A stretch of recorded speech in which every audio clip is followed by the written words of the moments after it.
There are many questions throughout history that even the greatest human minds can't hope to answer. Why were we born? What lies beyond death? Why are humans so obsessed with digital watches? And how has Ecchi stayed relevant for 20 years? Ah yes, Ecchi, or as you may know it by its way worse English name, Battle Vixens, is a manga series created in the early 2000s by Shiozaki Yuji that has received several anime adaptations with 4 seasons and over 5 OVAs. Now, I think it's really difficult to describe the story of Ecchi. It's sort of a modern retelling of the story of Romance of the Three Kingdoms, except 90% of the characters have been changed to sexy schoolgirls that rip each other's clothes off by punching each other. Well, that was easier to describe than I thought. Now, you may notice that normally I would have images or footage from the anime showing on screen to give you an idea of what it looks like, but if I did that with this show, the entire screen would look like this the whole time. Wait, this could work. New era of YouTube mosaic reaction videos. Copyright claims are a thing of the past. Work smarter, not harder. Now, me talking about the relevancy of the show is not me commentating on its quality. I mean, the purpose of the show is really to get you off, so if it did that, I'm sure you like it. I mean, it's not like I can talk shit anyway. I've seen every single episode of every season of the show, and even every OVA. I even own the worst season on DVD. It's part of the reason why my parents disowned me. Yeah, what can I say? I'm kind of a ecchi aficionado. Stay tuned for the 5-hour-long video about the deep lore of Queensblade. And naturally, for a series that's going on for 2 decades, there's bound to be a couple games about it. Like this one, Ecchi Shining Dragon for the PlayStation 2. This game was made by Idea Factory, and all the Ecchi games I'm talking about today were published by Marvelous Interactive, now known as Marvelous Farming Simulator. You may kinda know Idea Factory for making the most anime games to ever animate. Their most well-known one probably being the Hyperdimension Neptunia series. Yeah, that's all I'll say about that. That's a whole can of worms for another day. Now, normally this would be the part where I describe the plot of the game. I want you to look me directly in the eye and tell me, do you actually care about the plot to Ecchi Shining Dragon? If you came to an Ecchi video for plot, well, I assume you already did by this point, unless you have really good stamina. If you haven't seen the anime, titties. That's all you need to know. I mean, even if you wanted to know about the story, you couldn't hear it anyway, because the sound mixing in the cutscenes is awful.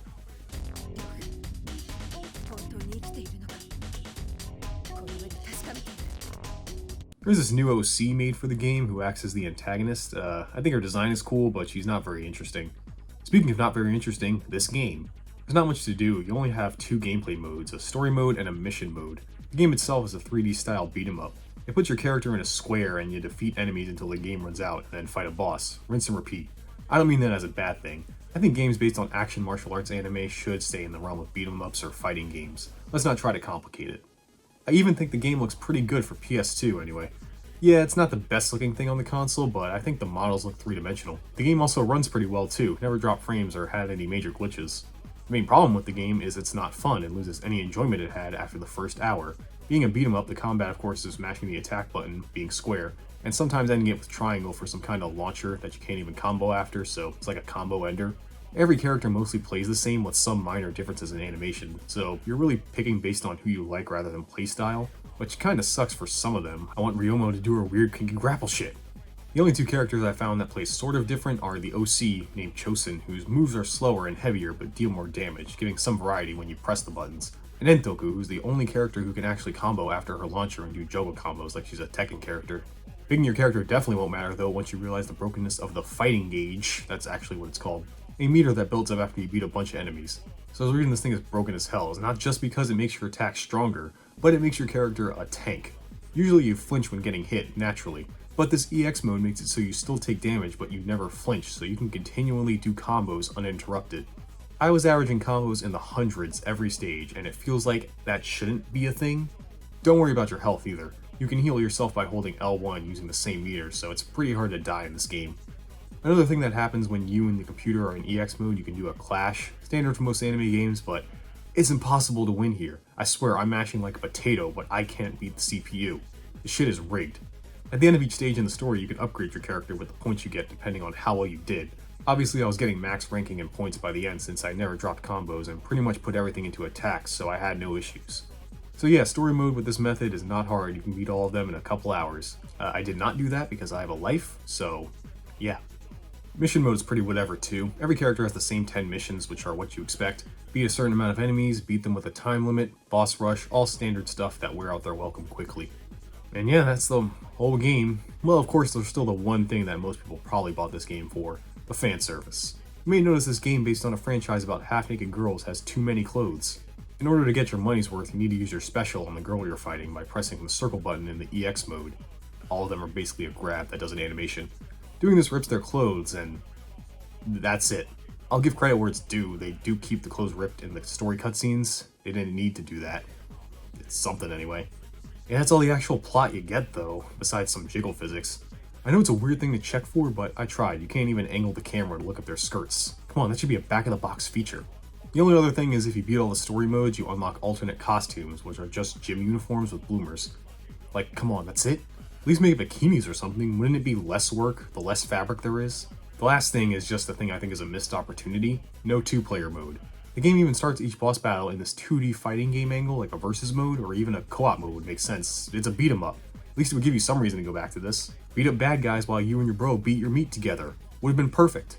So yeah, Shining Dragon is a standard beat 'em up in that you play it for a couple hours and then never again. Now I know you're probably thinking by now, okay, this video is exactly what I expected it to be, some nerd dunking on an easy target, some anime booby game no one's ever heard of. Joke's on you, the next game, Ecchi Eloquent Fist on PSP, is surprisingly awesome. Before we get to that though, I want to talk about the cover to this game, not the default one, I'm talking about the alternate one. I mean, goddamn. Like, this is why people really want to go to Japan. Not for the culture, but for the culture. It's just unfair too, you know? They get game covers like this, meanwhile we get generic white guy with gun. So, story. There's a new OC. She's okay, I guess. Not as into her design as the last one. That's enough about the story, let's get into the plot. So I think this game automatically looks way better as they go for a 2D sprite design for the characters. The backgrounds are still 3D and looks not so great up close, but at PSP screen size looks pretty alright, kinda like me in high school. And this game's more of a classic style beat 'em up. You get a bunch of enemies on screen, you beat them up, and then you move on in the stage.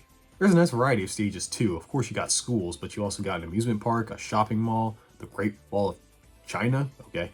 All of them are way better than a generic square surrounded by school buildings. The music is also a step up. I didn't mention the music in Shining Dragon because it wasn't worth mentioning. This game's music isn't spectacular either, but it fits each location fine and has enough bounce and energy to match the fast-paced gameplay. And holy shit, the gameplay is pretty damn satisfying. Similar to the last game, you have a light and strong attack mapped to square and triangle respectively.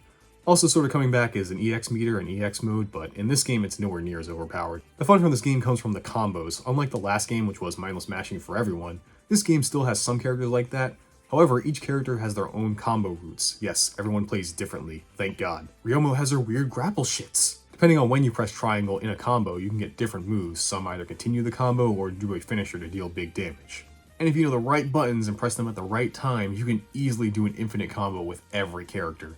I was averaging combos in the hundreds with this game too, but unlike Shining Dragon where getting big combos came from having bad balancing and mechanics, this here feels intentional. The brokenness is what makes it fun. Some characters are as easy as mashing square for their infinite, but some need more accurate timing and knowing which combo enders to do at the right time.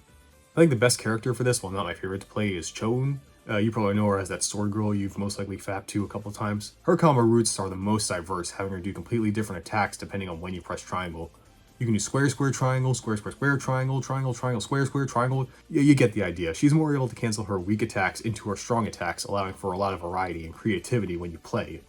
Like I said, not my favorite character, but a good example of the shit you can do in this game. My favorite ended up being the OC from the last game, again, cause she hits wide and like a truck. Plus she has this move where she turns into a Beyblade and this thing covers the whole screen and deals so much damage. It's so fun. Yeah, if I haven't made it obvious, I really enjoyed this game. I actually beat all the story modes, which was easier this time since there was only 3, and unlocked all the characters, 17 in total, and beat the arcade mode several times with them. The unlockable characters are pretty good too, ignoring the dudes. Why? All the unlockable characters are overpowered and ridiculous, just to let you have a fun time after beating the game. No, I'm not going to explain the floating lolly and her ability to shoot laser beams. It's anime, this is standard. Of course the game does have its problems, like, yeah, it's a beat 'em up, but after the story there is nothing else to do but play the arcade mode.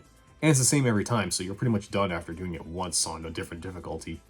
The only thing left to do is level up your characters. They kept levels and stats like the last game, but they happen automatically this time, so you barely notice it.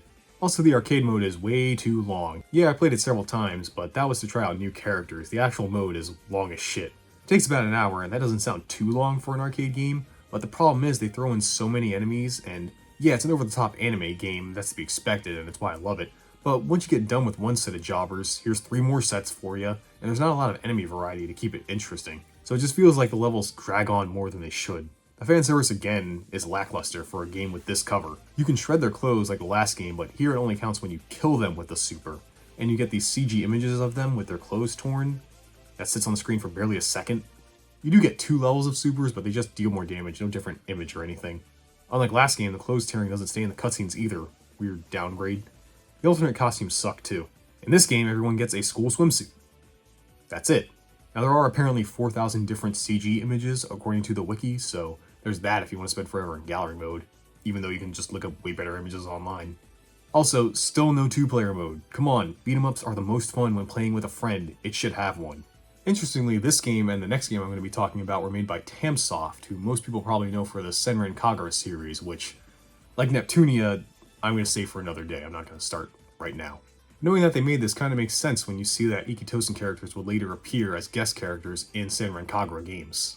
Actually, Neptunia just did a crossover with Senran Kagura 2. All the boobs are connected. Well, with the same developer and the surprising hit that Eloquent Fist was, you'd expect the sequel, Cross Impact, to be better, right?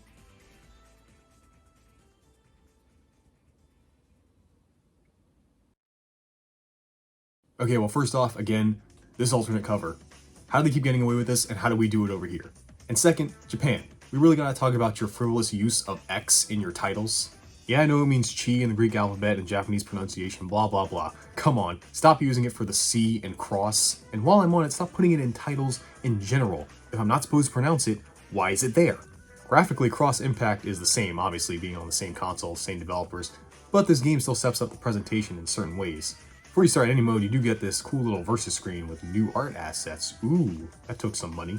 There are also new loading screens that change depending on what costume you're wearing and how high a level you are. Some of them are just a screenshot from the anime, but even some had me going, damn. There's now a tag system, which I love. You can now select 2 characters and switch them out with the R button, so if one is hurting on health or you just want to change a pace, you can swap them.